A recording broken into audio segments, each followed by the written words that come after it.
Lorsqu'on parle de géopolitique, beaucoup ont l'impression que la géopolitique ne concerne que les affaires politiques, hein. Mais en parlant même de géopolitique, on devait commencer déjà à éduquer tel que la population africaine.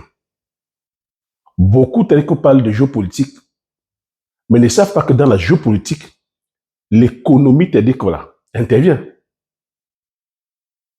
Dans la géopolitique, les conséquences ne sont pas uniquement politiques. Les conséquences sont économiques. Est-ce que vous êtes en train de voir ce que la situation déjà au Moyen-Orient est en train de créer comme impact? Avant ça, la situation déjà, entre le conflit, c'est-à-dire que entre la Russie et l'Ukraine, ce conflit qui n'est même pas fini d'ailleurs, quel est le secteur qui a eu plus d'impact? Lorsqu'il y a eu cette crise-là, il y a 4 ans ou 5 ans, si ma mémoire est bonne, cette crise qui n'est même pas encore finie, quels sont les secteurs qui étaient impactés? Au-delà, c'est-à-dire que des guerres, au-delà, c'est-à-dire que des pertes humaines, quels sont les secteurs qui étaient impactés jusqu'à maintenant? C'est le secteur économique. Donc, je constate avec beaucoup d'étonnement la naïveté par laquelle beaucoup de créateurs de contenu, beaucoup de soi-disant analystes commentent ce conflit-là. Beaucoup commentent avec passion. Certains commentent aussi avec cet arrière-goût de haine de l'Occident ou même peut-être des Américains. N'oublions pas que, oubliant que le conflit qui se passe au Moyen-Orient va plus impacter nous les Africains, va impacter même les Européens, mais les Africains sont plus impactés. Parce que les Européens, eux, ils sont organisés. Ils sont en train de voir dans quelle mesure contrecarrer, c'est-à-dire que voilà, les conséquences. Mais les conséquences sont immenses. Parce que même les Européens ont commis cette erreur-là. Depuis la crise Ukraine-Russie, où j'ai fait des vidéos ici en posant la question que, mais est-ce que les Européens sont conscients, c'est-à-dire que de l'erreur qu'ils sont en train de commettre, en allant, c'est-à-dire que ça lie aux Américains. Les Américains, c'est la première puissance économique mondiale, première puissance militaire, première puissance technologique scientifique, première puissance commerciale. Et les Américains sont autonomes sur les énergies. Il faut faire attention. Même si leur pétrole n'est pas de qualité, mais ils ont un pétrole, ils ont des quantités de pétrole suffisantes pour pouvoir faire tourner l'économie. Alors que ce qui n'est pas le cas, c'est-à-dire que de plusieurs pays européens dépendent massivement de l'importation, c'est-à-dire que des énergies fossiles.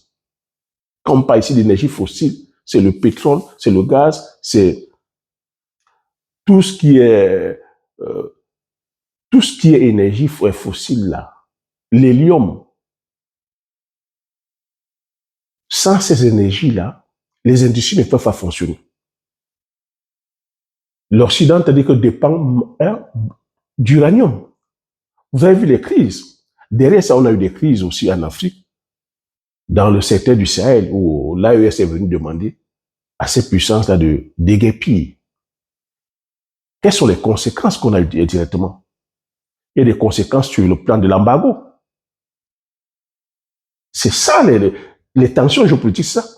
L'embargo sur quoi? Sur les médicaments, sur l'approvisionnement, c'est-à-dire que de l'alimentation, sur gel, c'est-à-dire que des comptes des banques, des comptes bancaires. Embargo, c'est-à-dire que sur quoi? Sur les aides au développement. Plusieurs embargos. Tout ça, c'est quoi? C'est pour mettre la pression, c'est-à-dire que sur les dirigeants. Donc, si nous n'avons pas compris ça, on ne comprend pas comment le monde fonctionne. Donc, si je développe, c'est-à-dire que ce sujet, si je continue à faire des analyses dessus, tu vois, je fais des analyses sur le plan économique. Parce que ce qui se passe encore présentement là est très, très, très grave. Voilà, c'est-à-dire qu'un conflit qui était parti pour durer quelques jours, qui est déjà en train de s'étendre sur 4 semaines.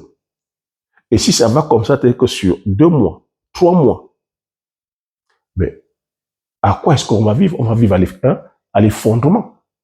C'est l'économie, c'est-à-dire que mondiale qui s'embête. Donc toi ici, je t'interpelle, afin que tu puisses comprendre que ce qui est en train de se passer là, au Moyen-Orient, au niveau du détroit d'Ormuz, ce n'est pas de la rigolade. Nos vies en dépendent. Plusieurs économies en dépendent.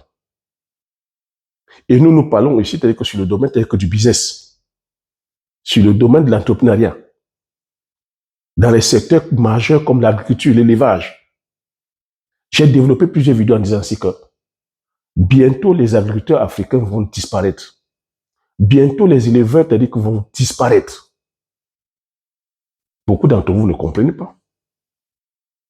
Ou très peu comprennent ces enjeux. Quand je titre des vidéos comme ça, très peu, vous ne regardez pas. Mais c'est des thématiques comme ça qui sont sérieuses où, vous voyez, même la portée de ces vidéos, on ne balance pas parce que c'est des informations qu'on ne voudrait pas que vous sachiez en fait. J'ai coutume à vous dire ici que je ne suis pas coach. Quand je dis je ne suis pas coach, faites attention. Je peux te dire qu'enseigner vos coachs. Parce que quand on regarde les réseaux sociaux, on est uniquement dans le phénomène, c'est-à-dire que du suivisme. À balancer, c'est-à-dire à être dans l'émotion.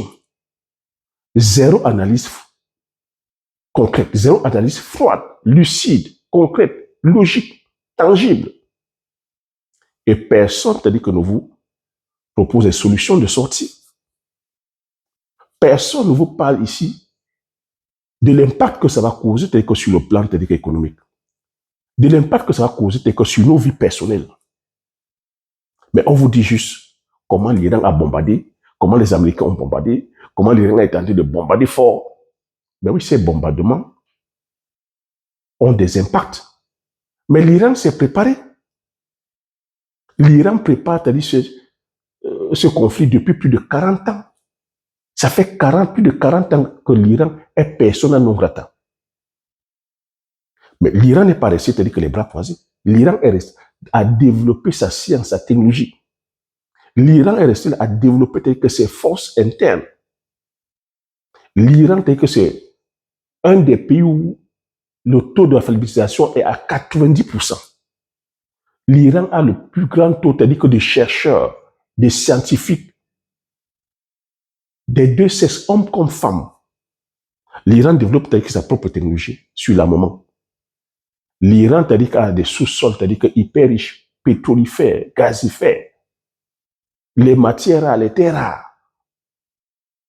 Donc tu vois, l'Iran, c'est un pays qui est autonome. L'Iran revendique sa souveraineté. L'Iran, pendant 40 ans, a développé sa souveraineté. Pareil aussi pour la Russie. Est-ce que c'est le cas pour nos pays en Afrique? L'Europe aussi est aujourd'hui là, en train de se réveiller subitement, en disant que leurs alliés de tous les jours, de plus de 100 ans, l'Amérique, est en train de tourner le dos. Donc si je développe que ce partage, c'est pour nous amener à penser par nous-mêmes, à développer que nos, comme j'ai coutume ici à dire, nos richesses locales, à chercher la science, la technologie, adaptée à nos réalités. Parce que la géopolitique que vous voyez là, les conflits que vous voyez, il y en aura toujours. Les personnes qui sortiront de là, c'est-à-dire que gagnants, ou gagnantes si vous voulez, c'est les personnes qui se seront déjà préparées. Donc, bonjour, pour toi qui me découvre la première fois, je m'appelle Thierry Toukou. Sur cette chaîne, tu vois, on parle d'agriculture, on parle d'entrepreneuriat, on parle d'élevage, on parle d'investissement. Le but de la chaîne est c'est enfin de valoriser, comme j'ai dit, vulgariser nos richesses locales. Si créer la chaîne, c'est afin d'apprendre à désapprendre, à réapprendre à nouveau, à venir partager ici avec toi des richesses locales que nous avons sur les cultures. De venir t'apprendre à faire l'agriculture autrement. De venir te faire questionner le modèle d'agriculture que nous faisons aujourd'hui. Ce modèle d'agriculture que tu vois qui nous amène de plus en plus vers les énergies fossiles. Et que les énergies fossiles aujourd'hui, tu vois, c'est source de conflit, c'est source de pollution. Est-ce qu'on ne peut pas s'interroger aujourd'hui à les produire autrement? Parce que lorsque tu regardes sur le plan la pollution, il faut se dire, le changement climatique, c'est quoi le changement climatique? Qu'est-ce que c'est l'origine du changement climatique? c'est notre mode de production et notre mode de consommation. Le modèle de production aujourd'hui dit industrialisé. C'est ça qui crée ce changement climatique. Le changement climatique, c'est quoi? C'est les variations de température. Tu vois, aujourd'hui, il fait de plus en plus chaud. Quand tu attends le soleil, c'est la pluie qui arrive. Il y a des inondations, il y a des vents violents, il y a des tremblements de terre, il y a des départs de feu. Le mercure ne fait que monter. La couche d'ozone est en train d'être polluée. Les taux d'azote ont dépassé le seuil. On a des cours d'eau qui sont chargés tels qu'à métaux lourds. On a des sols qui meurent de plus en plus parce que l'agriculture vient détruire le sol avec la mécanisation, les produits chimiques, les produits fongiques. L'élevage aussi vient polluer, c'est-à-dire qu'avec l'élevage intensif, la consommation d'eau, voilà les pôles. Sans compter ça, tu vois, la déforestation, le fait c'est-à-dire que de continuer qu'à bétonner bétonner les sols, l'urbanisation, c'est-à-dire que c'est tout ça qui crée et les matériaux qu'on utilise. Est-ce qu'on ne peut pas penser aujourd'hui aussi à une forme d'alternative? Est-ce qu'on ne peut pas aussi penser que ce système-là, ça profite à qui en fait? Est-ce qu'aujourd'hui on ne peut pas penser à aller que beaucoup plus vers les énergies vertes? Si l'énergie aujourd'hui qui crée des tensions, c'est l'énergie fossile, est-ce qu'on ne peut pas penser à l'énergie verte? C'est ça l'objet de mon partage ici. Nous amener à apprendre, à désapprendre, à réapprendre à nouveau. Il y a des possibilités. Parce qu'aujourd'hui, Donald Trump est en train de monter encore d'un cran. Il dit il donne 48 heures à l'Iran pour laisser passer les bateaux au niveau du détroit d'Ormuz. Sinon, il viendra bombarder, détruire les installations énergétiques, électriques de l'Iran. Est-ce que tu comprends ça? Donc, ils sont quittés sur la destruction, c'est-à-dire que des sites stratégiques militaires, ils vont maintenant détruire les sites civils. S'ils vont détruire, ils vont détruire leur centre, c'est-à-dire que de distribution d'énergie. Est-ce que vous voyez ce que ça va donner? C'est des ménages et des maisons comme ça qui ne sont pas électrifiées. Surtout les hôpitaux. Les hôpitaux n'auront pas de courant électrique. Avec des personnes qui sont malades, qui ont besoin d'assistance respiratoire. Est-ce que vous voyez les dégâts de ça? Vous voyez, c'est ça les tensions. Parce que quand ça monte en escalade, il n'y a plus de limite. Hein. Et là où Donald Trump est, il s'en fout des droits de l'homme. Il s'en fout du droit international. Comme je vous dis, il est là, le rapport de force, c'est lui. Il dit, il est fort, il fait ce qu'il veut. Il a même dit qu'il allait sortir de l'ONU, il allait sortir de l'UNESCO, il allait sortir de toutes ces institutions-là. Et il allait faire ce qu'il veut.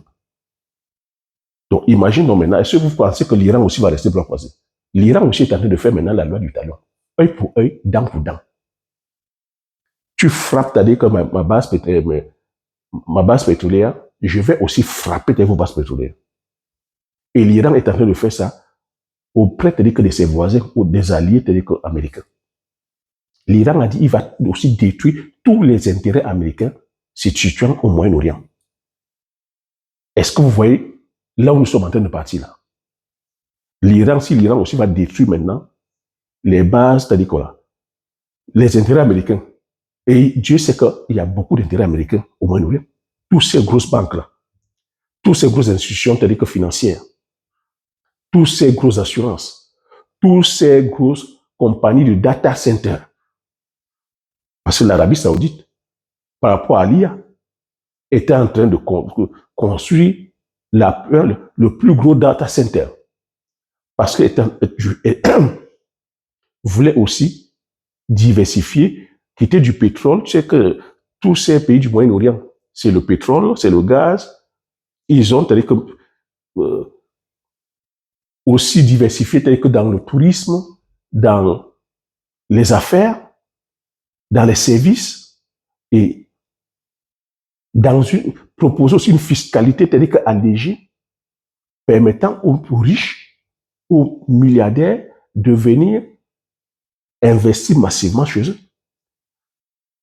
Est-ce qu'aujourd'hui, à date aujourd'hui, l'Arabie Saoudite, le Qatar, Dubaï, est-ce que ça donne encore envie d'aller mettre son argent ou d'aller se résider.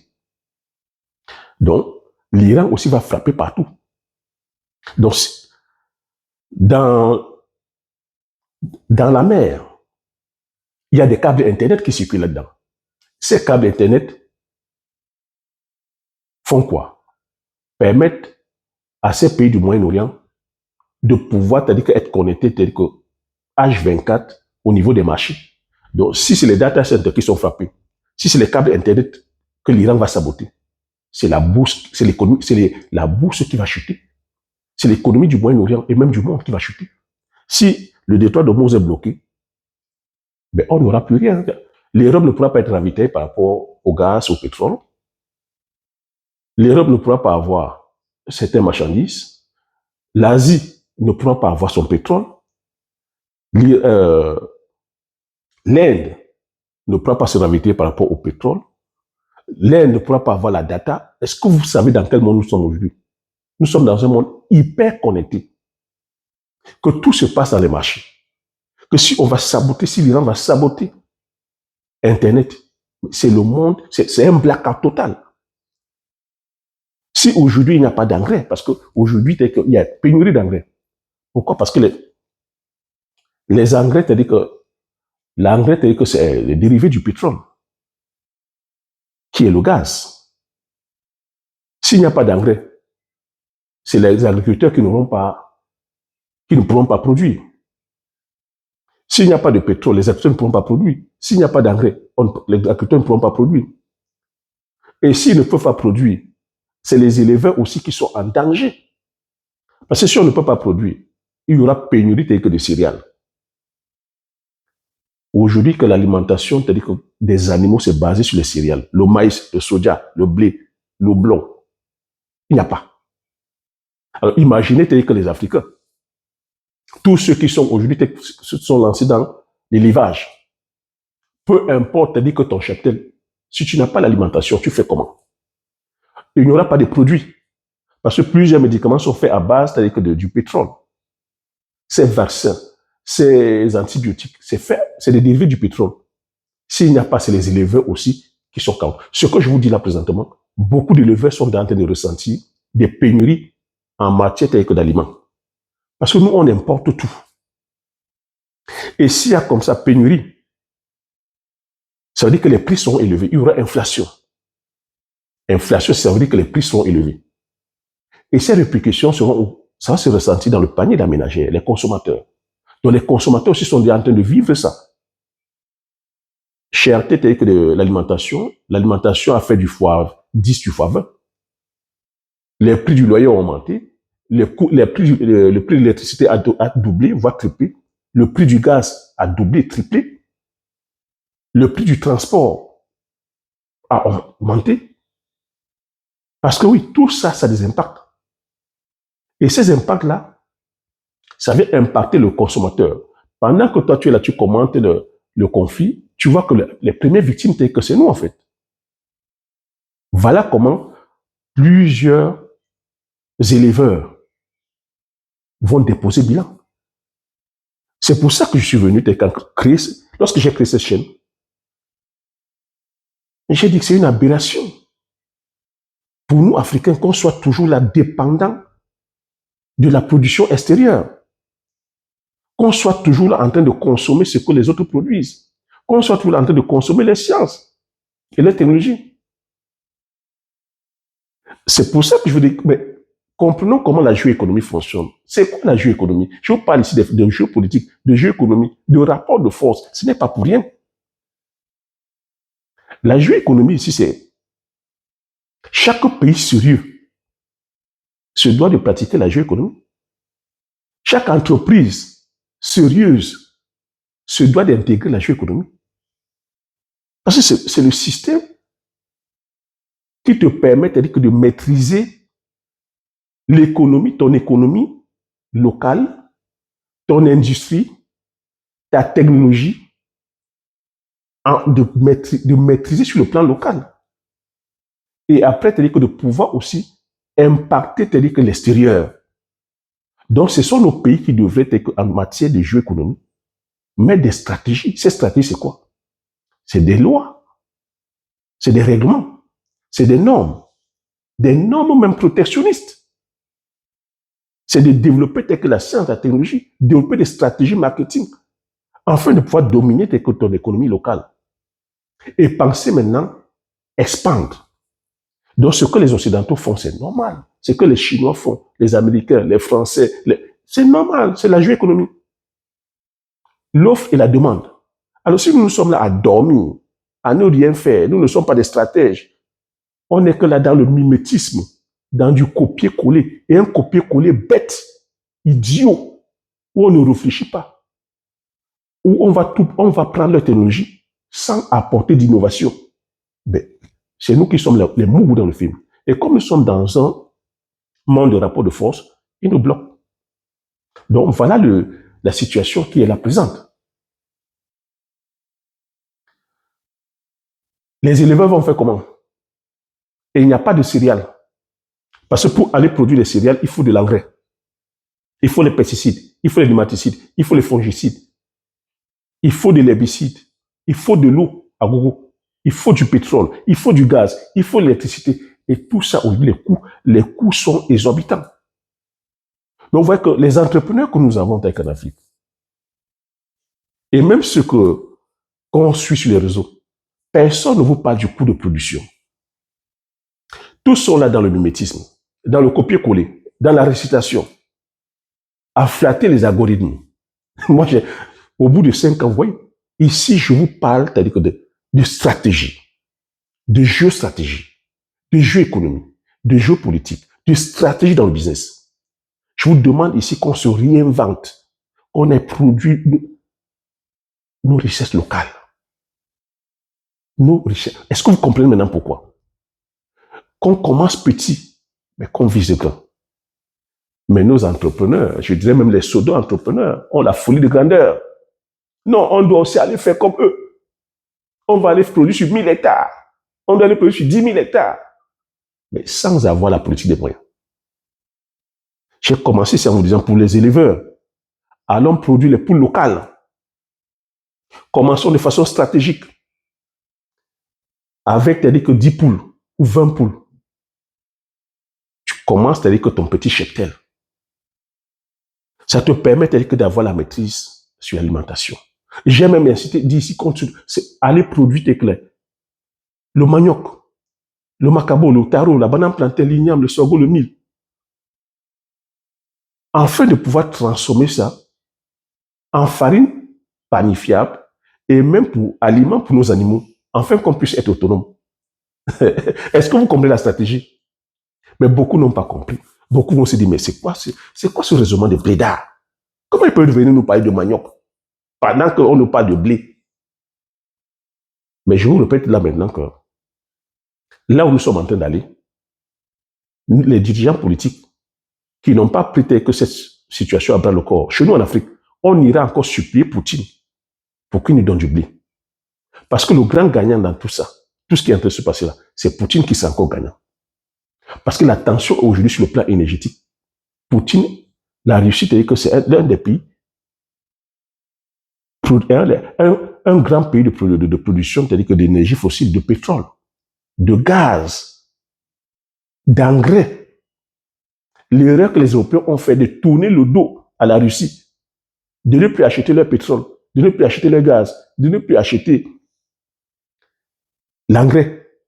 Ils ont préféré aller au Moyen-Orient acheter. Ils sont en train de lire là maintenant, ils sont en train de se mordre les doigts. Voilà encore Donald Trump, de façon unilatérale, qui lève certaines sanctions sur la Russie, en disant que la Russie peut vendre son pétrole, que la Russie peut vendre son gaz, parce que c'est chaud. L'Iran est en train de bloquer là-bas. Poutine se frotte les mains. Poutine peut maintenant tripler, quadrupler les prix. Poutine peut aussi maintenant avoir la main sur le rapport de force. Les Européens dans tout ça. Est-ce qu'ils reviendront encore avec la honte acheter le pétrole russe? Parce qu'il ne faut pas oublier qu'ils ont mis des sanctions sur la Russie. Ils ont gelé les biens tels que russes, gelé les avoirs russes, gelé les avoirs tels que des oligarques. C'est ça le rapport de force. Tu vois, la géopolitique est toujours avec l'économie. C'est pour ça que nous, les Africains, Quand on passe au temps à blablater, on a ces supports qu'on nous a donnés, Internet, Facebook, TikTok, YouTube, les WhatsApp. Mais on passe le temps seulement à danser. On passe le temps à faire des clashs. On passe le temps à faire des directs qui ne nous apportent rien. Si c'est des vidéos telles que de Congo, ça, on aura comme ça, 10 000, 50 000 personnes qui sont là. Le Congo, ça a parlé des hommes, des personnes, a parlé de caleçons, a parlé des faits divers. Voilà les situations qui sont là concrètes. Que si l'Iran va détruire les data centers, si l'Iran va couper les câbles Internet, il n'y aura plus Internet en Afrique. Nous n'avons pas les satellites. Nous n'avons pas, c'est-à-dire que des satellites. Les satellites, encore, c'est les pays occidentaux qui ont les satellites. Alors, si on nous coupe Internet aujourd'hui, qu'est-ce qu'on va faire? Internet est venu sauver encore certaines personnes en leur faisant ces influenceurs et influenceuses Congossa gagnent leur argent dans le Congo, dans ce Congossa là. Mais si on vient donc couper ça maintenant, comment on va faire? Tu as certains entrepreneurs aussi courageux qui ont lancé des business qui dépendent d'Internet, bien qu'on ne soit même pas bien desservi et que sur le plan numérique. Imaginez donc si on vient couper totalement. C'est l'économie qui s'effondre. Blackout total. Si Internet disparaît, c'est les marchés qui s'effondrent. La bourse disparaît, la bourse s'effondre. Aujourd'hui, dès qu'il n'y a pas d'engrais et il n'y a pas de pétrole, c'est les agriculteurs qui vont, qui vont s'arrêter. Ceux qui ont joué le modèle d'agriculture intensive, mécanisée sur la monoculture avec la chimie. C'est pour cela que, depuis la création de cette chaîne, je continue à encore insister. Je viens vous apprendre à désapprendre, à réapprendre à nouveau. Qu'aujourd'hui, on peut penser que des modèles de production alternatifs. Aller vers les énergies, c'est-à-dire que verts. Les énergies vertes, c'est quoi? Je vous ai fait des vidéos au début de la chaîne. Le solaire. La méthanisation. Regardez. C'est bien que de faire des vidéos. Je vois en Afrique, l'Afrique est trop sale. L'Afrique, il y a beaucoup d'ordures ménagères qui traînent. Les poubelles, il y a beaucoup de poubelles. Mais est-ce que vous savez que ces poubelles-là, c'est des sources de richesse? Au lieu de rester uniquement à pointer du doigt, c'est bien à pointer du doigt que c'est sale, c'est machin, et encore c'est sale. C'est la population qui s'allie. Est-ce que sur le plan du civisme, nous sommes vraiment éduqués? On va peut-être aussi nous dire que c'est la commune qui ne fait pas son travail.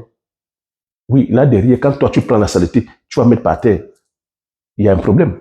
Mais cette saleté-là, c'est une richesse.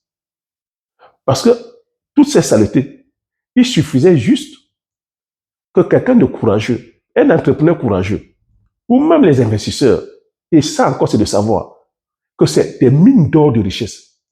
Ça s'appelle la méthanisation. Donc on collecte tous ces ordures-là.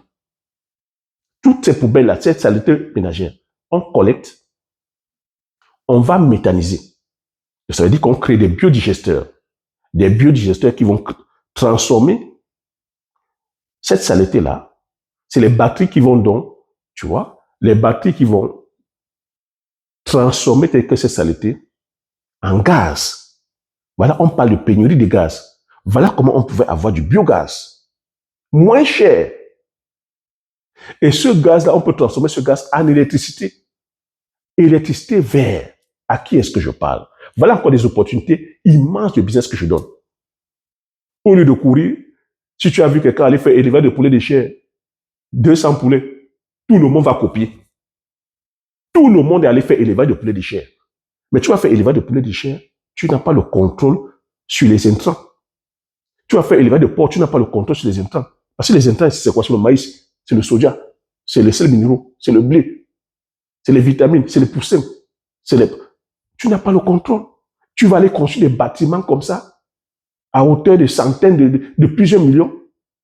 et du jour au lendemain, on te dit qu'il n'y a plus rien. Voilà comment 90% des fermes échouent, sans stratégie. Je suis venu vous dire ça ici. Je vous le dis, c'est de la stratégie de business. Alors que voilà des business de méthanisation. Non seulement ça, la saleté, c'est gratuit. On assainit les villes, nos villes sont propres et on crée de l'énergie telle que propre. Il y a l'énergie solaire. On peut développer cette énergie. On peut te dire que former des techniciens ou même des ingénieurs, créer des industries qui fabriquent tels que des panneaux solaires. Si on veut faire du business channel trip, c'est vers là qu'on doit aller. Au lieu d'aller faire du copier-coller, on va acheter les panneaux solaires. Non, on va former les jeunes et ça, c'est l'État qui doit le faire. C'est le gouvernement qui doit faire. On doit créer des écoles technologiques. S'il faut même faire un transfert de technologie, on amène des jeunes à aller étudier là où ça se fait de mieux. Par exemple, la Chine, où on peut demander aux Chinois de ramener l'expertise, de ramener des industries de fabrication de panneaux solaires en Afrique, dans les pays africains. Former les jeunes pour qu'on ait la technicité et installer maintenant les panneaux solaires partout. Parce que je n'arrête pas de vous répéter que on ne peut pas se développer que sans énergie. Maintenant, il faudrait se développer avec une énergie propre. Parce que les conséquences du changement climatique, c'est dû aux énergies fossiles. Donc aujourd'hui, avec le recul, nous, pays africains, on ne doit plus aller faire la même erreur que les Occidentaux ont fait. Et que ces énergies-là sont aujourd'hui telles que sous le contrôle d'une minorité de riches. C'est leur chasse gardée. Ils ont le monopole dessus. Donc, à nous de penser maintenant autrement. Donc, tu as vu, il y a le solaire. J'ai dit, il y a le solaire, il y a l'énergie thermique. Ah, la chaleur. Tu as l'énergie telle que éolienne par le vent. Tu as l'énergie aussi telle que hydraulique qu'on se doit de faire. Oui, mais tout ça, tu me dit, mais Thierry, ça demande de l'argent, mais c'est de commencer petit. De savoir aussi que, au lieu d'aller mettre notre argent sur des futilités, de savoir commencer des business, tu vois, qui ne demandent pas des sommes colossales, à engranger les sous, maintenant se mettre ensemble pour faire des business structurants. Et quand je dis se mettre ensemble avec des personnes compétentes, des personnes qui savent c'est quoi le business, des personnes qui ont déjà fait les preuves, des personnes qui ont l'esprit patriotique, des personnes qui ont même l'esprit panafricain. Mais vous avez des gens comme ça qui courent après l'argent, aucune vision, aucune stratégie, uniquement d'un copier-coller. On a des entrepreneurs qui ne veulent que porter le nom de CEO. Beaucoup sont là, ne veulent qu'être CEO. Avoir le bail de CEO. Venir passer à la télé ou passer tel que dans les réseaux sociaux, dire qu'on est CEO ou qu'on a créé sa start-up. Mais où derrière, on ne gagne rien. Ou derrière, on est là, on vient faire du copier-coller. Certains même se disent éleveurs, agriculteurs, entrepreneurs, investisseurs, start-upers. Beaucoup vont balancer des chiffres comme ça. Oh, j'ai fait 100 millions. Ah, mon entreprise fait 200 millions. Oh, je fais 10 millions. Mais ils ne savent pas faire la différence entre le chiffre d'affaires et le bénéfice net. Beaucoup tournent à perte. Certains ne gagnent même pas, mais sont uniquement dans la réchauffe. Total et totaux, même pas 2 ans, 3 ans. 3 ans, même pour ceux qui sont allés fort, déposent bilan. Beaucoup vont se lever, aller construire, aller louer des gros bâtiments, aller équiper les bâtiments. Tu vois sur la table, des fois, c'est 3 ordinateurs, pas des moindres, les Apple. Ça encore, c'est là où tu sens les bleus, uniquement dans le show-off, uniquement pour la preuve sociale. Mais ces ordinateurs-là, ce fondateur ou cet entrepreneur ne sait pas que tous ces appareils, ça fonctionne grâce à l'énergie. Quand tu vas les brancher tel que tous ces appareils-là, et que la compagnie telle que d'électricité de ton pays t'apporte la facture, tu vas mettre la main sur la tête que l'électricité coûte trop cher. Quand tu vas aller embaucher des personnes, alors que ce n'est même pas le moment d'embaucher, tu devais d'abord commencer même seul. dans ta chambre. Non, tu vas aller ouvrir tout de suite une structure pour venir aussi te dire qu'on va flatter ton ego. Quand on va te demander de payer les salaires, tu vas payer 1 mois, 2 mois, 3 mois. Après, tu commences à gratter la tête parce que le business n'est pas déjà en compte de monde. Tu es encore à la phase expérimentale. Le marché n'a pas encore compris ton business. Que tu dois aller embaucher 20 personnes. 20 personnes uniquement pour paraître, pour qu'on t'appelle boss. Le boss, le patron, président. Tout de suite, tu vas aller acheter la nouvelle voiture. Tout ça, des fois, avec des crédits que tu as pris. Donc, on n'est pas dans la stratégie. Si ce n'est pas ça, c'est des copier-coller.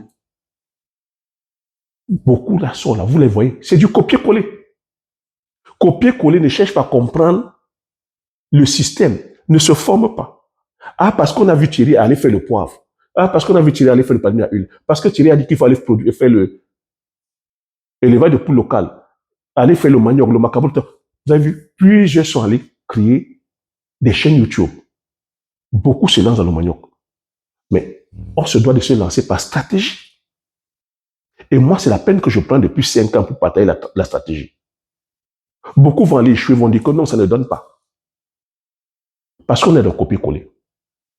Vous les voyez, on a dit ici dropshipping. Tout le monde allait faire dropshipping. Pourquoi ils ne peuvent pas vous montrer tel que le business qu'ils font? Parce que beaucoup se sont cassés la gueule. On est dans la copie. On a dit ici Amazon. Tous sont allés à Amazon. Mais on ne peut pas, la personne ne peut pas te montrer son produit.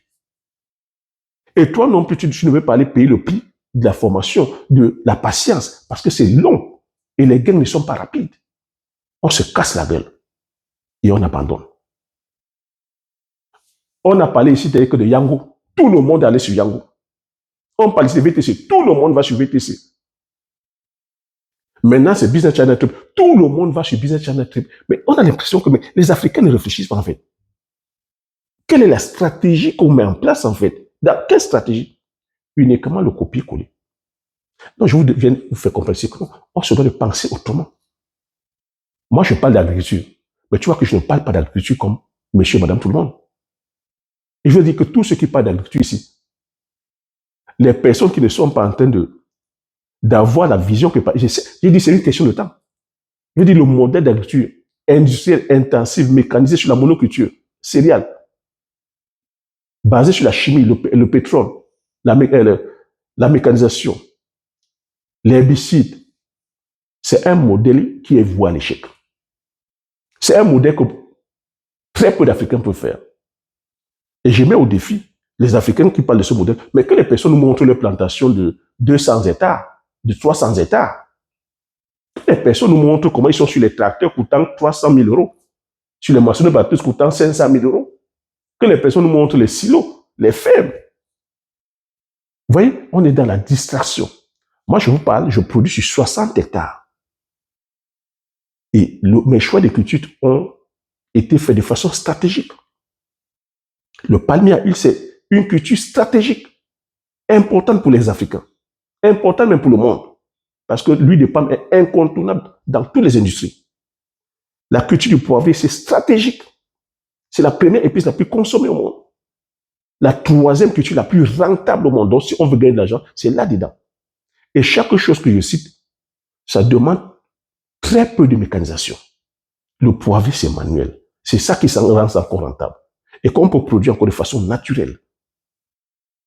Le Njansan, le Bitakola, la Kola Kuminata, le manioc, le macabou, le taro, c'est nos valeurs, t'as dit quoi là? Du terroir.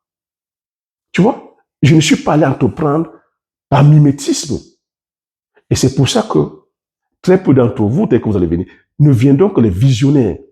Comprendre qu'on ne gagne pas de l'argent sur des business qui sont déjà existants. On ne gagne pas sur les business existants. Les business existants, les pionniers ont déjà créé le système, ils ont gardé le monopole. Ceux qui arrivent là-dedans ne sont que les ouvriers. Est-ce que tu comprends? Les business que vous voyez, lorsque vous entendez tout le monde va dans un business, il n'est plus gagnant. Ceux qui gagnent, c'est ceux qui ont créé le système. Et ceux qui viennent là maintenant ne sont que des exécutants qui enrichissent celui qui a créé. Et eux, ils n'auront que des miettes. Alors que lorsque tu viens produire le poivre, le Ndjansa, le Bitakula, la Kula Kuminata, le manioc. C'est nous. On a encore le game. On ne dépend pas des compagnies sémencières. On ne dépend pas de la haute mécanisation. On ne dépend pas des énergies telles que fossiles. On peut encore travailler de façon naturelle. On n'a pas besoin d'aller produire sur des grosses superficies parce que nos cultures ont un très grand rendement. Le manioc, le taux le plus faible, c'est 35 tonnes. Le macabo, c'est des tonnages énormes, alors qu'au niveau des céréales, si tu es ici en Occident, s'ils ont produit beaucoup, c'est 10 tonnes. Et chez nous en Afrique, tu ne peux pas faire 10 tonnes. Parce qu'ici en Occident, ils sont sur la mécanisation, ils sont sur le pétrole, ils ont les engrais, ils ont les pesticides, ils ont les nématicides, et leurs plantations sont irriguées. Ce qui n'est pas le cas chez nous. Celui qui te dit qu'il fait 10 tonnes en Afrique, c'est un gros menteur. Parce que son champ n'est pas irrigué. Et la qualité des semences, quelles sont les qualités des semences que nous avons? Parce qu'eux, ici, ils analysent le sol. Nos sols sont comment en Afrique? Lorsqu'on va produire avec la chimie, ça tue les sols. Les sols deviennent compacts. Les sols sont morts. Je vous ai partagé les pratiques et les techniques ici pour rattraper le sol. Je vous ai dit que les pratiques ici, c'est l'agroforesterie. C'est la diversification de cultures. On ne produit pas tel que beaucoup parce qu'on est sur des grands états. Que le rendement, c'est par rapport au mètre carré. Que la rentabilité d'une culture, c'est que c'est le choix de la culture. C'est pour ça que je vous ai demandé de lever le niveau et de venir produire le poivre, le Ndjansa, le Bitakula, la Kula Kuminata, le palmier à huile, d'élever les niveaux. Mais je vois aussi l'engouement que beaucoup ont sur le plan agricole. Beaucoup ont créé leur chaîne YouTube, mais je demande juste, faites attention. Soyez honnêtes, soyez sincères. Faites attention à ces titres-là. Et je vois beaucoup d'entre vous, le que vous faites, vous suivez les titres. Ah, je suis milliardaire. Ah, je vais être milliardaire. Ah, t'as dit que là, telle culture te donne 200 millions. On va vous dire que vous m'avez remonté des vidéos que le gingembre tel que l'État donne 200 millions. Mais on marche sur, vous voyez, on marche sur tête. Et vous allez suivre toutes les informations comme ça. Vous allez aller et vous allez vous casser la gueule. Et alors que la question à se poser, c'est est-ce que tu as le contrôle sur l'ensemble des intrants? Le gingembre, 200 millions, t'es que fait, quel marché tu vas donner? Quel le prix? Vous savez qu'il y a des gens qui ne savent même pas à combien coûte un kilo de la spéculation qu'ils veulent aller produire. Mais balance comme ça des dizaines de millions. Je vous ai dit qu'il y a énormément de contingences. Et ce sont ces contingences que je partage ici. Je vous dis à chaque fois que l'agriculture et l'élevage, le business a des contingences. Vous voyez, une loi, un décret, une loi votée ou décidée en Amérique impacte l'économie mondiale, impacte le système mondial. Alors, toi, tu pouvais être en train d'aller faire un business qui, sur le papier, est rentable. Mais une loi donnée par un dirigeant, peu importe dans le monde, vient déstabiliser l'économie. C'est ce qu'on appelle l'économie des marchés. Les marchés sont interconnectés. Alors, si tu ne t'intéresses pas par la géopolitique, si tu t'intéresses par la géoéconomie, si tu t'intéresses pas à la stratégie dans ton business, voilà comment tu peux aller investir 100 millions, 200 millions, 300 millions, voire 1 milliard, et voir ces 1 milliard fondre comme neige sous le soleil. Des partages comme ça, je ne serais même pas en train de donner ça comme ça. Comme tu m'as dit, on ne donne pas des pelles aux cochons. Je devrais te dire que faire des masterclass aux investisseurs aguerris, aux capitaines d'industrie et même aux chefs d'État. Vous pensez que c'est pour rien que le capitaine Ibrahim Traoré, le président du Burkina, vous voyez sa stratégie? Depuis 5 ans, je partage ça. Et c'est ce qu'il est en train d'appliquer au Burkina, les amis. C'est ce que Ibrahim Traoré applique au Burkina. La stratégie que je partage ici, ce n'est pas pour rien que je suis très suivi aussi au Burkina. Alors, vous pensez que nous sommes dans un monde de bisounours où il suffit juste de dire que je ne les aime pas et les choses vont se faire. Tu ne les aimes pas, entre-temps, toi, tu fais quoi? L'Iran a travaillé pendant 40 ans. La Russie a travaillé pendant 30 ans. La Russie était persona non grata. à la tombée du mur de Berlin, à la tombée du mur de Berlin, où on a démantelé tel que l'URSS. Persona non grata. Ils ont travaillé pendant 30 ans pour développer leurs ressources, leurs richesses, leur industrie, leur technologie, leur science, leur agriculture, leur élevage. Aujourd'hui, voilà, c'est les autres qui sont dépendants d'eux. La Chine aussi a travaillé comme ça pendant 50 ans. Aujourd'hui, c'est le monde entier qui dépend de la Chine. La Chine est l'usine du monde. Et nous, on pense que ce n'est pas incantation. On pense que ce n'est pas suivisme. On pense que ce n'est pas détestation de l'autre.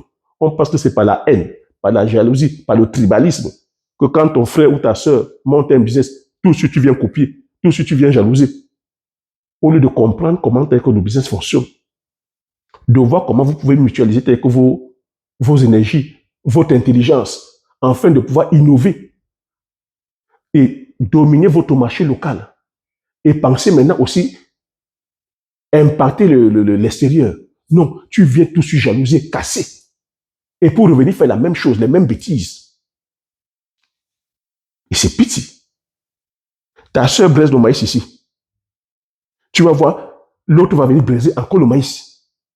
Ils vont être braisés. On va retrouver comme ça 20 personnes en train de faire le maïs. Uniquement. L'autre ne pense même pas que non. Comme elle braise le maïs, moi je vais faire les prunes. Comme ça, le client ou la cliente viendra prendre le maïs ici et on prendra les prunes chez moi. Innovation, on est là. Non, la personne, non, comment c'est elle qui gagne dans le maïs? Moi aussi, je vais faire le maïs. Et on se retrouve comme ça, maïs, maïs, maïs. Quand il y a plein de maïs partout, c'est le client qui est roi. Vous êtes en compétition, vous êtes obligé de baisser le prix, de brader le maïs. Inflation, ce n'est même pas l'inflation, c'est la déflation. Le consommateur vient acheter sa vie prix, alors que vous, le maïs a coûté cher, parce que les engrais ont coûté cher, parce que le producteur de maïs, ça lui a coûté cher de produire le maïs. Personne ne te vend le maïs à un prix d'or. Toi, lorsque tu viens braiser le maïs, vous vous retrouvez comme ça à 50, au même endroit, faire le maïs, une école de maïs, vous baissez dans le prix. Et c'est toi qui vends ton maïs qui est perdant ou perdante. Et voilà comment, en même pas 2 semaines, beaucoup vont disparaître. C'est pour ça que je dis que beaucoup d'éleveurs vont disparaître. Par rapport, c'est-à-dire au manque d'approvisionnement des intrants. Les éleveurs, les agriculteurs aussi qui ne se sont pas réinventés, qui sont là, c'est-à-dire qu'à vouloir copier ce modèle industriel basé sur la chimie, le pétrole, l'énergie fossile, vont disparaître. Les personnes qui ne sont pas là en train de produire avec des semences locales, reconductibles, vont disparaître. Parce que la pénurie va faire quoi? La pénurie va apporter l'augmentation de prix. Les prix des engrais, les prix des semences, tout ça, ça va augmenter. Le fait que les tensions soient là au niveau du détroit d'Ormuz vont faire en sorte que les pays tels que contournent encore, tels que le trajet maritime sera encore très long. Ça va augmenter le coût, c'est-à-dire que sur le transport. À combien on va vendre les produits finis en Afrique? C'est à prix d'or. Tu vas acheter les semences à combien? Pour aller produire et vendre à combien? Tu vas acheter le pétrole à combien? Tu vas acheter le gaz à combien? L'électricité va te coûter combien? La main-d'œuvre va te coûter combien? Pour vendre à combien? Les amis, réveillons-nous, disons, réveillons-nous, pensons. Vous voyez, depuis je parle de la géopolitique. C'est la géopolitique qui est en train d'impacter l'économie mondiale. Toi, tu vas te dire que non, moi, je ne m'intéresse pas à la politique. Non, moi, je ne parle pas moins de politique. Je suis ici, c'est-à-dire que je ne suis qu'entrepreneur. Je suis investisseur. Je suis ceci. Je suis CEO. Je ne parle pas de politique. Non, tu ne parles pas de politique. La politique, tu parles de toi. La politique te fait. La politique te détruit. L'économie fait partie de la politique. Parce que c'est les hommes politiques, à travers les décisions, bonnes ou mauvaises, ça impacte l'économie. Ça impacte notre façon de vivre. Ça impacte notre mode de production ou même de consommation. Ça impacte. Mais on se doit de comprendre ça. On se doit de comprendre comment le monde fonctionne. C'est grave, hein? C'est très, très grave. Donc, je ne sais pas comment vous prenez cette affaire. Voilà le partage que je voulais faire. Vous voyez, à chaque fois, c'est des enseignements, c'est des masterclass. Hein. C'est des vidéos avec les problèmes de data encore. Là, je ne sais même pas si certaines personnes en Afrique pourront voir ça. Oui, moi, c'est les masterclass. Les masterclass qui devaient être même payantes. Donc, souffler que les vidéos soient longues, c'est du gratuit encore. Comprends que ce n'est pas parce que c'est gratuit. Hein. Si c'est gratuit, il y a quelqu'un qui paye. C'est moi qui paye le prix. Je devais vendre ça. C'est des informations qui sont vendables. Ou, à la limite, je fais comme ça, des conférences ou des vidéos restreintes aux personnes à même de vouloir acheter ces informations. Parce que oui, je sais aussi que je suis suivi. La façon stratégique que je donne aussi, j'interpelle aussi tous ces influenceurs, tous ces infopreneurs. Je sais que je suis écouté. À changer le fusil d'épaule, à quitter vers l'émotion, à quitter vers, à sortir de l'ego, à sortir du paraître, à analyser avec froideur, avec lucidité. Quand vous ne savez pas, prenez les informations. Il n'y a pas de honte à venir répéter ce que j'ai dit ici. À partir du moment où je mets ça de façon officielle, moi, je voudrais que l'information telle que soit apportée à un grand nombre. Vous m'avez vu, il n'y a pas de honte. J'ai interpellé ici que plusieurs fois ces youtubeurs qui ont un grand nombre d'abonnés. Pourquoi je le fais? C'est encore de la stratégie. Parce que ces plateformes-là, nous ne les contrôlons pas. C'est pas nous qui avons les plateformes. Et les informations comme ça que je donne, oui, mes vidéos seront freinées. Mais eux aussi, ils ont compris ça.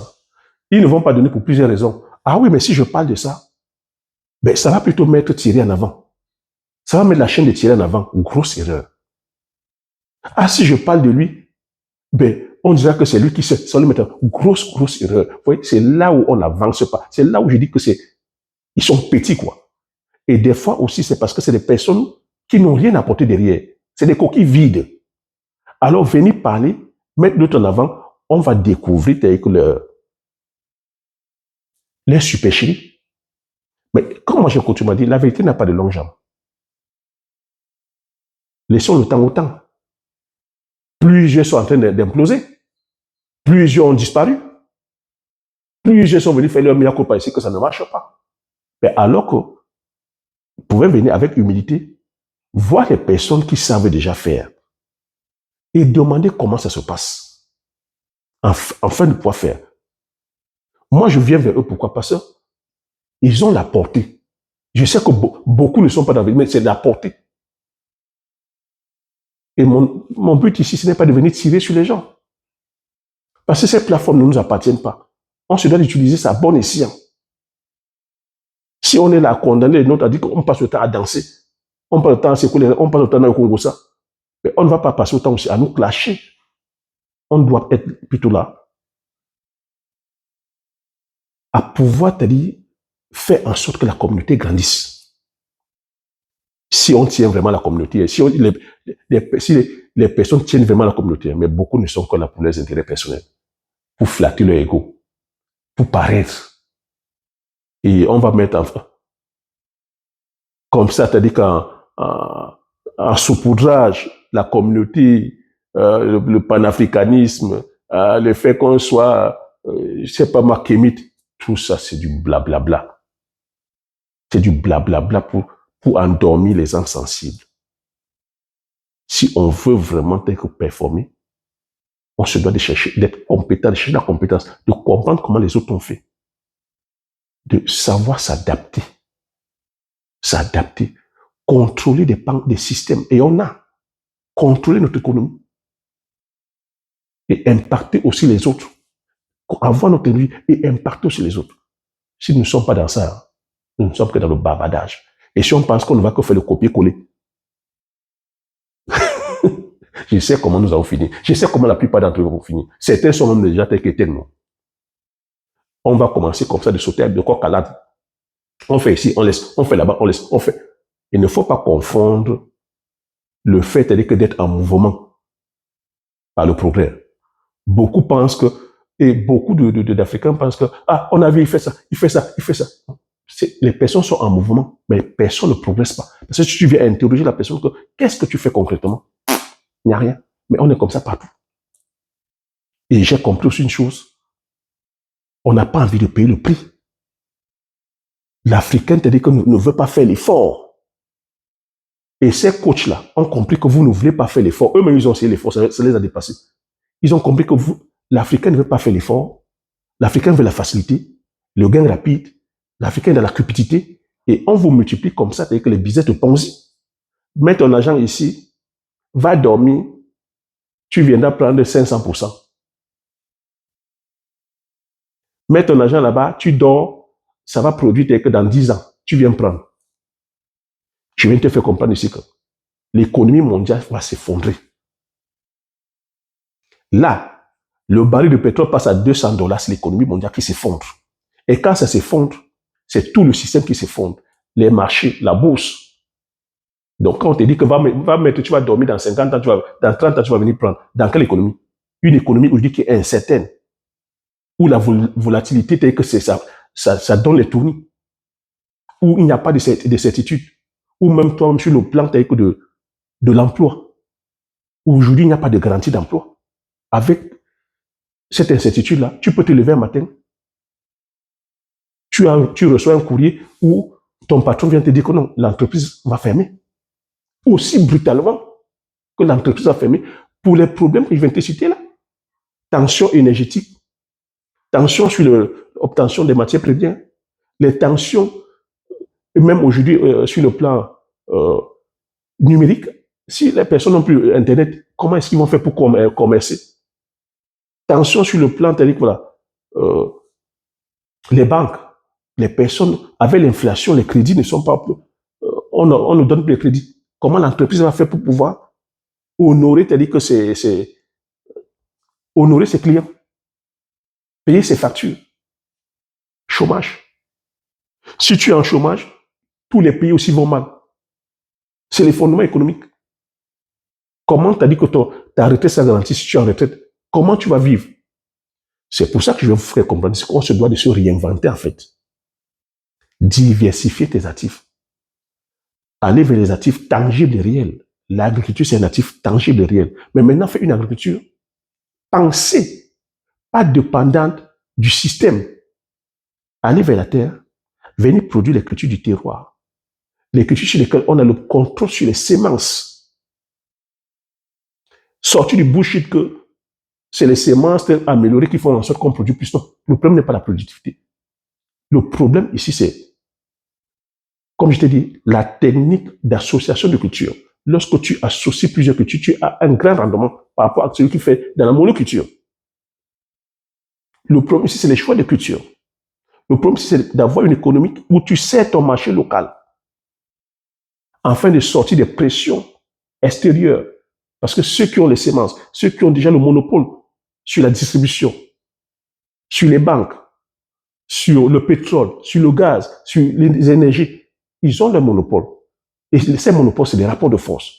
Alors que si toi, tu vas vers une économie circulaire, locale, ou de la sous-région, on peut encore, on se gère. Tout ça, c'est pensé. Aller vers les énergies, t'as dit quoi là? Renouvelables. Aller, t'as dit que vers les engrais verts, compost, les fientes d'animaux, les feuilles, les déchets, c'est-à-dire que les déchets ménagers, transformer, c'est-à-dire les déchets ménagers en compost. Voilà comment est-ce qu'on peut penser, c'est-à-dire quoi là? Produire de façon, c'est-à-dire que saine, gagner de l'argent de façon durable, produire de façon durable, respecter la biodiversité, respecter l'environnement, parce que ça surchauffe. Ça surchauffe. Mais ça ne peut que se faire de façon pensée, de façon structurée, de façon lucide, pas dans les émotions, pas dans la détestation, pas dans la théorie du complot, pas dans la paresse, pas dans, je vais dire, l'abandon en disant qu'on attend Dieu, que c'est le temps de Dieu, ou aller passer autant dans les églises à prier. Non. C'est de toujours s'adapter. Toujours s'adapter. Et ne pas avoir peur d'être différent. Oui, ne pas avoir la peur. Parce que Lorsque le problème, c'est-à-dire que de beaucoup, c'est parce que vous voulez faire comme tout le monde. Lorsque tu fais comme tout le monde, tu es ordinaire. Alors que toi, tu es quelqu'un d'extraordinaire. Tu te dois d'être extraordinaire. Et extraordinaire ici ne veut pas dire que tu es un extraterrestre. Non. Extraordinaire, ça veut tout simplement dire que tu es quelqu'un de différent. Et dans la vérité, c'est que Dieu a fait chacun de nous, appelle-le Dieu, appelle-le Allah, appelle-le Bouddha, appelle-le comme tu veux. Dieu a fait chacun de nous unique, nous sommes uniques.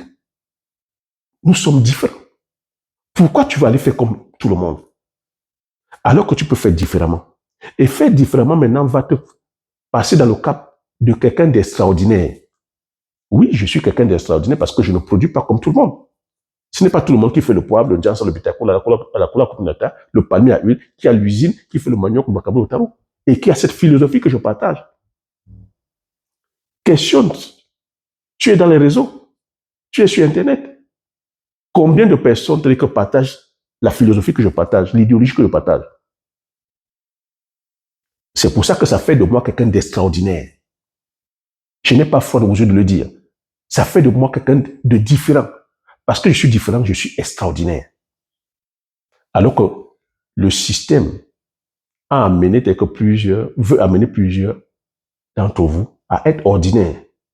Va à l'école, aie des beaux diplômes, travaille pendant 40 ans, aie un beau salaire, tu marie-toi, fais des enfants, achète la maison, achète la voiture, consomme, travaille comme ça pendant 40 ans, attends ta retraite et peut-être que tu auras une vie heureuse. Et même dans cette vie heureuse-là, ça donne quoi aujourd'hui? Voilà, les tensions, les incertitudes. Aujourd'hui, la retraite n'est même pas garantie. Voilà, tu suis. Le système veut des personnes, c'est-à-dire qui obéissent, loyales, qui ne posent pas de questions. That's it. Alors quand tu commences à penser que différemment, tu deviens extraordinaire. Parce que ceux qui ont mis le système sont extraordinaires. Pourquoi que tu trouves que M. Aliko Dangote, c'est extraordinaire? Pourquoi tu trouves que Baba Nampoulo? Pourquoi tu trouves que Paul Fokam? Pourquoi tu trouves que la famille Bion en Côte d'Ivoire? Pourquoi tu trouves que les Jeff Bezos? Pourquoi tu trouves que les Warren Buffett, les Elon Musk, les Fred Steve Jobs?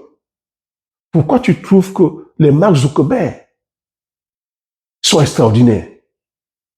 En quoi ils sont extraordinaires? Est-ce qu'ils ont 2 têtes? Ils ont 4 bras? Ils ont 4 pieds? Ils ont 5 cerveaux? Non. C'est des êtres comme nous, mais qui ont un tant soit peu pensé différemment. Parce qu'ils ont pensé différemment, c'est pour ça qu'ils sont extraordinaires. Et c'est là où je t'attends, que tu commences à penser aujourd'hui différemment, afin d'être dans la catégorie des personnes extraordinaires. Parce que je sais que tu peux. C'est dans tes cordes.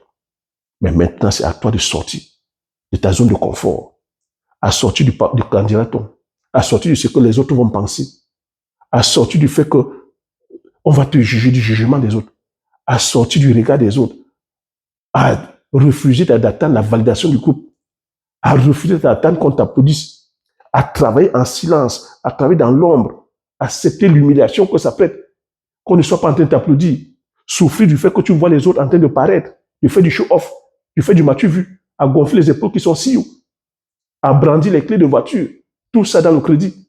Mais toi, tu travailles dans l'ombre. Tu sais la personne que tu veux devenir. Tu sais que l'entrepreneuriat, c'est la réalisation progressive d'un idéal de vie possible. Que toi, tu ne penses pas à la gratification instantanée. Tu es en train de mettre tes jalons. Parce que ton projet, c'est un projet générationnel.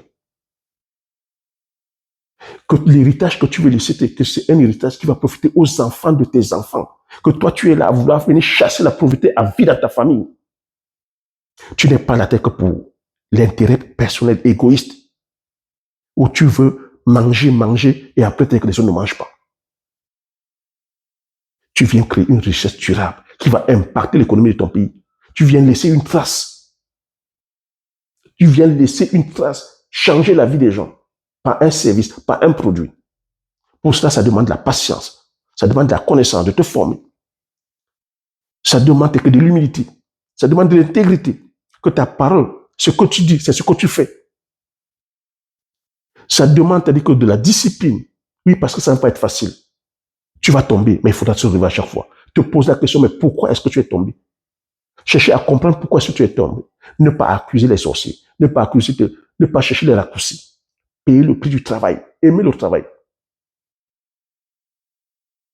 Être visionnaire. Si tu obéis à tout ça, crois-moi, tu seras inarrêtable. Tu seras inarrêtable. Ce n'est qu'une question de temps. Les choses vont marcher comme tu penses. Ce n'est pas sorcier. Celui qui te dit ça, c'est moi qui suis en train de te le dire. C'est ce que j'ai appliqué. C'est ce que j'ai appliqué. J'ai fait ce que très peu de personnes, c'est-à-dire osent faire. Accepter d'aller payer le prix, d'aller produire au village des cultures qui ne sont même pas faites dans ma région. J'ai pris ce courage de réunir ma famille, leur partager cette vision, leur dire, donner le cap, leur dire où est-ce que je veux qu'on soit. De façon imagée comme ça, que voilà ce qu'on va faire, le poivre, le njassa, le bitacola, le manioc, le palmier à huile, l'usine. Tu imagines? Tout ça, c'était dans ma tête. Mais il fallait que je vende ça à mes frères, à mes soeurs, à ma famille, ma femme, mes enfants. Que je vende le concept. Ce n'est pas facile, les gars. Mais je n'ai pas seulement vendu le concept, j'ai vendu l'idéologie, à les former. Les collaborateurs qui devaient travailler avec nous, à partager la même idéologie. À partager la même idéologie. Parce que il faudrait que la personne qui accepte de te suivre comprenne pourquoi elle te suit. Si vous êtes coutume, on vous dit que pour apporter le changement, on n'a pas besoin de la masse. On n'a pas besoin d'être 1 milliard. On a besoin de quelques personnes qui comprennent tels que les enjeux. Parce que oui, ce n'est pas facile. Oui, ça n'a pas été facile pour nous. Les premiers mois, c'était difficile. Il y a eu le clash. Parce que tu amènes les gens à venir changer les habitudes, en fait. Tu amènes les personnes qui n'avaient pas l'habitude, des contraintes, à venir rentrer dans la contrainte. Mais il faut dire qu'une idéologie, il faut qu'il y ait des valeurs fortes qui amènent des personnes à se transcender. Au-delà du fait que c'est ton frère, c'est ta soeur, il faudrait encore qu'il y ait des valeurs fortes. C'est pour ça que vous m'entendez ici parler de nos parents décédés, de nos grands-parents décédés. Ça, c'est le ciment qui nous doit. Parce que ça a beau être mon frère, ça a beau être ma soeur, ça a beau être même ma femme, mes enfants. Chacun aspire à sa réussite ou à sa façon de penser. Mais la seule chose qui ne peut pas t'aider que nous casser, c'est le lien qui est là du sang. Ton père, ta mère, ton grand-père, tes grands-parents. C'est pour ça qu'on fait ça. Moi, c'est ça qui me tient. Ce n'est pas l'argent. Quel est le prix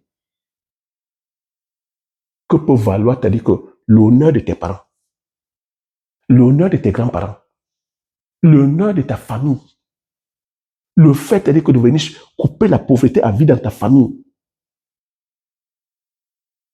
Quel est le prix? Qu'est-ce qui peut te pousser à abandonner? Vous voyez, beaucoup ont déjà abandonné.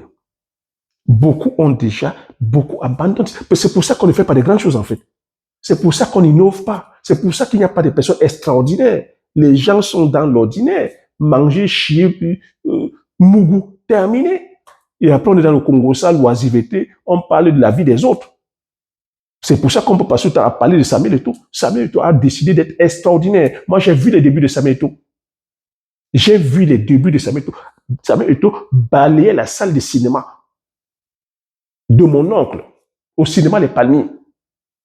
Il balayait pour pouvoir accéder au cinéma tel que gratuit à 14h. Il est encore vivant, posez la question. Samuel Eto'o, les parents vivaient à Shell Commando, à Shell Nebel. Face station Shell. Derrière station Shell, les parents de Samuel Eto'o vivaient derrière. Eto'o venait balayer le cinéma Les Palmiers. Mais est-ce qu'aujourd'hui, qui a été aujourd'hui? Qui a été aujourd'hui? Eto'o, c'est un monument, c'est une icône. qui peut construire aujourd'hui, même sans ça, le cinéma. S'il veut. Mais ce n'est pas parce qu'il a commencé par bâiller le cinéma que ça fait de lui, ça fait de lui un bon carrière. Il y a des débuts, mon ami. Ce n'est pas il ne faut pas négliger ton commencement. Il n'y a pas de petit commencement. Il n'y a pas de petit commencement. Il ne s'est pas dit dans sa tête que non. Comme je suis né dans une famille pauvre, venant de chaînes Lebel, c'est fini pour moi. Non. Il a toujours eu des grands rêves, des grands rêves. Et les Africains ne rêvent plus. Lui-même l'a dit, on ne rêve plus. On ne rêve même pas grand. Et quand on rêve grand, on ne veut pas commencer petit. On veut seulement brûler les classes. Aujourd'hui, Samuel Eto'o tutoie les sommets. Il tutoie les sommets. C'est cet enseignement qu'on se doit d'avoir. Partager ça dans toutes les écoles. Mais tel n'est pas le cas aujourd'hui. C'est au Cameroun qu'on est en train de vouloir l'éteindre. Et quels sont ceux qui veulent l'éteindre? Des moins que rien, ceux qui n'ont rien fait, qui n'aiment même pas leur pays, qui sont encore là que des assistés, qui veulent venir tenir une école. Et comment est-ce qu'on pourra donc progresser si on ne sait pas éduquer, si on ne sait pas reconnaître ceux qui ont fait, reconnaître et apprendre de ceux qui ont réussi en fait, capitaliser. Parce qu'ici en Occident, c'est ce qu'ils font. Ils capitalisent sur la réussite des autres. C'est pour ça qu'ils écrivent des livres, ils font des masterminds, ils font des conférences, ils font des films, ils font énormément de choses afin de pouvoir continuer à transmettre cet esprit d'entrepreneuriat, cet esprit de réussite. C'est dans it. Mais chez nous, je vous laisse te dire que dans les commentaires, chez nous, te dire que on a l'impression que, même pas on a l'impression, la réussite qu'il faut à tout prix détruire la personne qui réussit. Détruire la personne qui réussit parce que la réussite, là, la personne qui réussit, l'image de la personne qui réussit déteint, tu vois, sur ceux qui n'ont pas réussi. Parce que ça leur projette leur médiocrité, en fait. Parce que celui qui a réussi, ceux qui n'ont pas réussi, disent tout de suite que, comme on parle de lui, forcément, c'est qu'on va nous découvrir.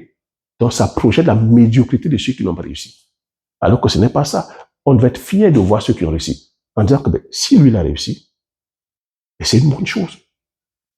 Ça met la lumière, c'est-à-dire que sur la communauté, c'est comme un phare, ça éclaire le chemin. Et on se doit de capitaliser là-dessus pour qu'il nous amène aussi, c'est-à-dire vers cette réussite-là. Non, il faut l'éteindre. Il faut l'éteindre. Il y a une mentalité de pauvreté mélangée à la mentalité de médiocrité, à la mentalité de mendicité, ça donne quoi? Ça donne quoi? Les amis, voilà ce que je voulais partager. Hein. C'est... Réveillons-nous, intéressons-nous à la géopolitique, géoéconomie, pensons à l'économie business avant d'aller faire, tu vois. On regarde tous ces aspects-là avant d'aller lancer n'importe quel genre de business, parce qu'aujourd'hui, ce n'est pas uniquement la faisabilité de ton business, c'est aussi, telles que tu vois, les décisions politiques, les décisions telles que là, des fois économiques, des fois qui n'ont rien à voir sur ton territoire. Hein. Donc, quand on parle de mondialisation, globalisation, quand on parle de libre-échange, c'est des notions qu'on se doit de comprendre. Quand on parle des monopoles, quand on parle aujourd'hui de sciences, de technologie, de contrôle, parce que tout ça, c'est des systèmes de colonisation. La technologie, telle que nous sommes encore colonisés par la technologie. Nous sommes colonisés par la science. Nous sommes colonisés tels que par les produits finis. Parce que si tu es toujours en train de consommer ce qui vient de l'extérieur, tu es sous colonisation, mon ami. La colonisation, ce n'est pas le fait de venir occuper uniquement ton territoire. Ben oui, ils occupent ton territoire avec des produits maintenant, avec des services. On t'occupe. Tu es colonisé. C'est de ça qu'il s'agit. Même l'Europe ici, aujourd'hui, est colonisée. Colonisée par la technologie américaine. Netflix, Facebook, YouTube, Instagram, tous ces trucs-là, les Uber Eats, les Uber, les Yango, tout ça, c'est la colonisation, en fait. Les systèmes de paiement bancaire, Visa, c'est la colonisation. Les satellites, les radars, C'est de la colonisation, les amis. Si vous ne comprenez pas ça, c'est que vous n'avez pas compris comment le monde fonctionne. C'est que nous sommes encore naïfs à un point, mais à dormir debout, ils peuvent encore venir nous prendre non seulement comme ça. Les médicaments. Est-ce que nous fabriquons les médicaments? Donc tu vois que les tensions aujourd'hui, ils n'ont pas besoin de venir poser le canon devant nous, non. Ils nous bloquent seulement là. Ils disent on ne vous donne pas les médicaments, on ne vous donne pas les semences, on ne vous donne pas les poussins d'un jour, on ne vous donne pas les porcelets, on ne vous donne pas la science, on ne vous donne pas les médicaments, on ne vous fournit pas les engrais, on ne vous fournit pas le maïs, le soja, le blé, on ne vous fournit pas les aliments pour animaux, on ne vous donne même les aides au développement. Dites-moi, on va résister pendant combien de jours? On va résister pendant combien de jours? Voilà comment je vais couper. Sur ce, j'attends vos avis dans les commentaires. Comme tu m'as dit, l'information c'est la connaissance c'est la richesse. Une fois que vous avez ces informations, vous appliquez vos stratégies et vous passez l'action massivement afin d'impacter vos vies et impacter la vie de tous ceux qui vous entourent. Si je vous dis merci, à la prochaine vidéo.